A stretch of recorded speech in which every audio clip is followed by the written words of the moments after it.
For today's video guys, magsabaw tayo. Ayan. Kabili tayo ng tilapia at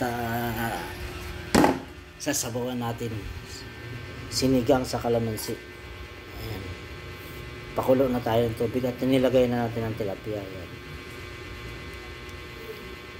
Dahil wala tayong pasok, ayan, magluto tayo ng ulam. Ilagay na natin yung kalamansi at isunod na natin yung talbos. Ilagay muna natin pampalasa mga guys. At ilagay na natin yung talbos ng kamote. Ayan. Shout out sa mga mahilig sa sinigang. Ayan guys. Luto na yan guys. Dali lang maluto yung talbos. Lubog lang natin. Taptik pa natin. Medyo matabang-tabang guys. Dagdagan natin ng kunting asin.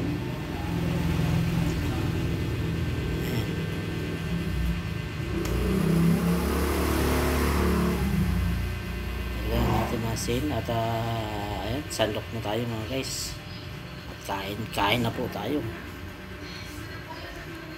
Maraming salamat ulit sa ating tapan at followers, subscriber. Maraming salamat sa patuloy yung pagsuporta mga guys. Ayan.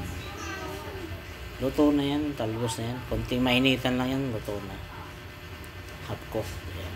Sandok na tayo at kakain na tayo mga guys.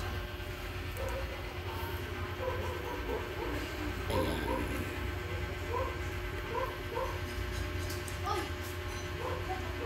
Madali lang lutuin guys yan. Ayan na. Pwede rin yun lagyan ng kamatis, pero hindi ko na nilagyan. Ayan, kaya na po tayo. At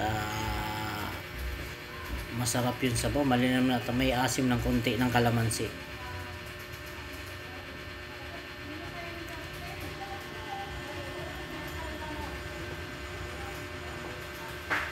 Masarap ang sabaw.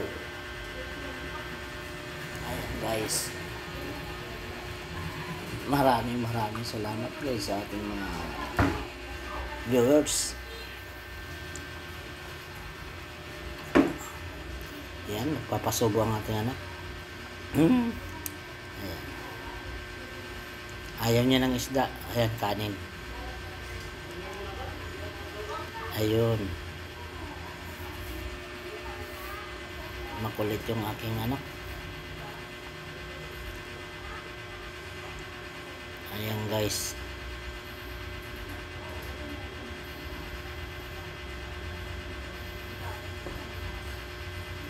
Makulit tayo.